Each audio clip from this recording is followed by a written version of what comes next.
Hello students और BCom third year financial management में आज हमारा टॉपिक है importance of the concept of the cost of capital.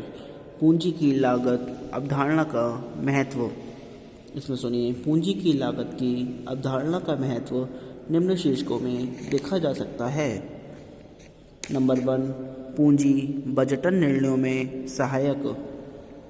इसमें सुनिए, पूंजी बजटन निर्णयों में पूंजी की लागत का प्रयोग निर्णयन आधार के रूप में किया जाता है। उदाहरण के तौर पर वर्तमान मूल्य विधि अथवा बट्टा दर विधि, प्रेजेंट वैल्यू मेथड और डिस्काउंटेड कैश फ्लो मेथड के अंतर्गत परियोजना के भावी रोकड़ अंतर्प्रभावों को इसी दर के आधार पर बट्टा किया जाता है। इसी तरह आंतरिक प्रत्यय दर विधि में जिस दर से भावी रोकड़ अंतर्प्रवाह के मूल्य परियोजना की वर्तमान लागत के बराबर होता है, यदि वह दर पूंजी की लागत दर के बराबर अथवा ऊंची होती है, तभी उसे स्वीकार किया जाता है, अन्यथा नहीं।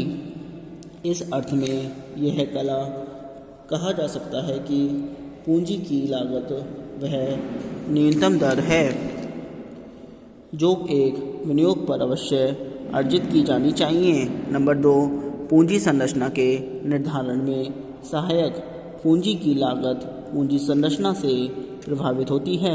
एक फर्म के प्रबंधन को अनुकूलतम पूंजी ढांचे का चुनाव करते समय पूंजी की लागत को न्यूनतम करने तथा फर्म के बाजार मूल्य को अधिकतम करने का प्रयास करना चाहिए।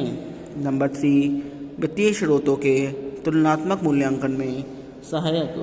किसी समय विशेष पर एक फर्म अपने स्रोतों से वित्त प्राप्त कर सकती है। विभिन्न स्रोतों में से किस स्रोत को चुना जाए, इसका मूल्यांकन पूंजी की लागत के आधार पर किया जा सकता है। ऐसे निर्णयों में पूंजी की लागत महत्वपूर्ण भूमिका अदा करती है, परंतु स्वामित्व नियंत्रण एवं जोखिम तत्व भी महत्वपूर्ण होते हैं। नंबर 4 आता है उच्च प्रबंधकों की वित्तीय कुशलता के मूल्यांकन में सहायक। उच्च प्रबंध विभिन्न विनियोग परियोजनाओं के लिए बजट बनाता है। इस बजट में परियोजना की संभावित लाभदायकता तथा लागतों का अनुमान लगाया जाता है। परियोजना को लागू करने के बाद पूंजी की अनुमानित लागत तथा वास्तविक लागत की तुलना करके यह ज्ञात किया जा सकता है कि उच्च प्रबंध अपनी परियोजना की लागत को बजट अनुमान के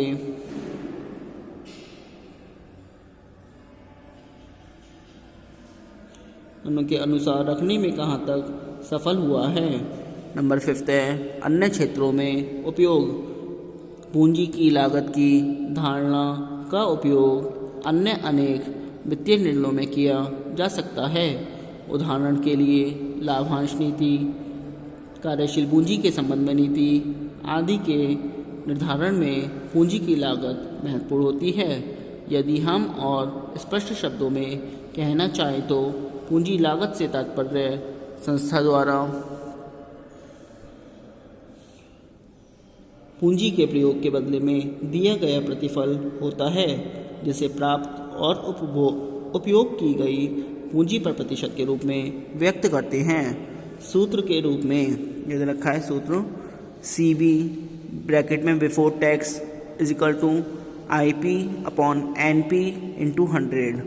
CB का मतलब है कॉस्ट ऑफ डेब्ट कैपिटल, IP का मतलब है इंटरेस्ट पेबल यानी कि ब्रैकेट में डिविडेंड्स पेबल, और NP का मतलब है कैपिटल रिसीव्ड ब्रैकेट में है प्रोसीड्स फ्रॉम इशू।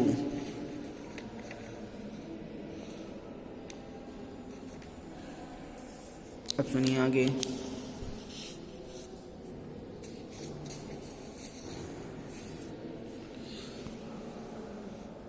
उपयुक्त पूंजी की लागत की व्याख्या किसी विशेष पूंजी स्रोत के संबंध में नहीं की गई है। यह तो सर्वविदित है कि भिन्न भिन्न पूंजी स्रोतों के संदर्भ में पूंजी की प्राप्त की गई राशि व देय ब्याज लाभांश सहित की मात्रा भिन्न भिन्न होगी। यही नहीं, भारतीय आयकर अधिनियम के अंतर्गत लगाया गया कंपनी कर का भी प्रभाव पूंजी की लागत पर भिन्न भिन्न मात्रा में पड़ सकता है। अतः यह आवश्यक प्रतीत होता है कि विभिन्न स्रोतों से प्राप्त पूंजी की लागत की गणना विधि अलग अलग की जाए। अब आते हैं पूंजी प्राप्त करने के साधन। इसके निम्न साधन हो सकते हैं। नंबर 1 है कॉस्ट ऑफ डेब्ट कैपिटल, यानी कि ऋण पूंजी की लागत। इसमें सुनिए पहले, इस प्रकार की पूंजी अधिकांशतया ऋण पत्रों के निर्गमन द्वारा प्राप्त की जाती है। ऋण पत्रों के निर्गमन पर अनेक प्रकार के खर्चे करने पड़ते हैं, जिनमें बट्टा, अभिगोपन कमीशन, दलाली आदि प्रमुख हैं। यही नहीं, कभी कभी ऋण पत्रों का निर्गमन अंकित मूल्य से कम मूल्य पर या अंकित मूल्य से अधिक मूल्य पर किया जाता है। साथ ही ऋण पत्रों की प्रकृति सतत या शोधनीय हो जाती है। सर्वप्रथम सतत ऋण पूंजी की लागत विधि समझाई जा रही है। नंबर ए आता है कॉस्ट ऑफ परपेचुअल डेब्ट, यानी कि सतत ऋण की लागत। इसको सुनिए, सतत ऋण से तात्पर्य उन ऋण पत्रों के निर्गमन से है जिन्हें कंपनी के जीवन काल में शोधित न किया जाए।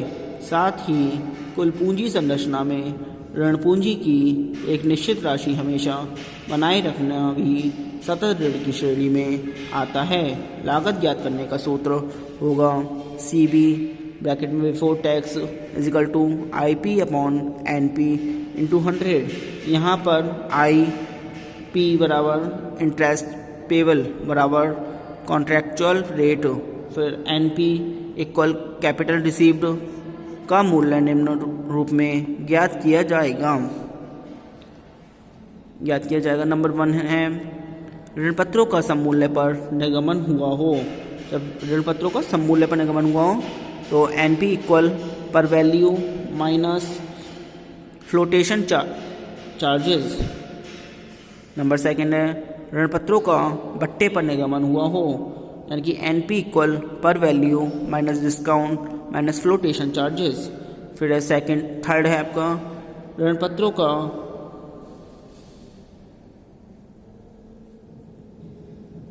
प्रीमियम पर निर्गमन हुआ हो, NP इक्वल पर value plus premium minus flotation charges. अब नंबर B आता है शोधनीय ऋण की कॉस्ट ऑफ रिडीमेबल डेब्ट, यानी कि शोधनीय ऋण पूंजी की लागत। इसका सूत्र वही होता है जो सतत ऋण के संबंध में बताया गया है, परंतु IP और SB फिर C का मूल्य बदलने से निम्न सूत्र बन जाता है CB before tax equal IP plus MB minus NP upon N, फिर upon MB plus NP upon 2 into 100।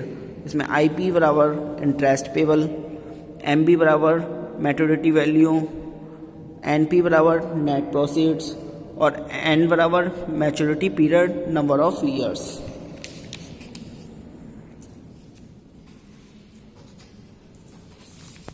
अब आता है हमारा न्यूमेरिकल में सुनिए, ये न्यूमेरिकल है इसका question. A company is willing to issue 1000 7% debentures redeemable of ₹100 each, and for which the company will have to incur the following expenses: underwriting commission 1.5%, brokerage 0.5%, printing and other expenses 500 rupees. Find out the cost of capital. इसका मतलब है एक company 100 रुपये वाले 1007% ऋण पत्र अशोधनीय निर्गमन करना चाहती है और जिसके लिए कंपनी को निम्न व्यय करने होंगे, यानी कि जैसे का अंडर राइटिंग कमीशन, अभी कूपन कमीशन 1.5%, दलाली यानी कि ब्रोकरेज दे रखी है उसको दलाली 0.5%, फिर प्रिंटिंग एंड अदर एक्सपेंसेस यानी कि मुद्रण व अन्य व्यय 500 रुपये। फिर पूंजी की लागत ज्ञात कीजिए। अब इसका सॉल्यूशन सुनिए।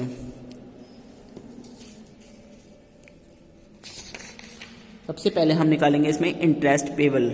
इंटरेस्ट पेबल आईपी का फॉर्मूला होगा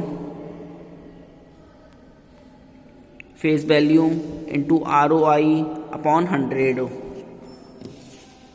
ठीक है, तो face value into ROI upon 100। Face value तो 100 मानेंगे, 100 इंटू और ये इधर का 7%, तो यहाँ 100 इंटू 7 अपॉन 100, 100 से 100 काट दिया इक्वल ₹7 हो गया। फिर ROI का इसमें मतलब होता है रेट ऑफ इंटरेस्ट, यहाँ शॉर्ट में लिख दिया है, उसको लिख दिया रेट ऑफ इंटरेस्ट। फिर आता है expenses on issue. Expenses on issue में सबसे पहले फर्स्ट है अंडर राइटिंग कमीशन, ऊपर दे रखा था अंडर राइटिंग कमीशन, तो जो निकालेंगे इसमें लिखेंगे 100 इंटू 1.5% है, 100 का ही निकालेंगे, 100 इंटू 1.5 अपॉन 100, 100 से 100 कट गया, 1.5 रह गया, इसको एक तरफ लिखेंगे रुपीज़ लगा के।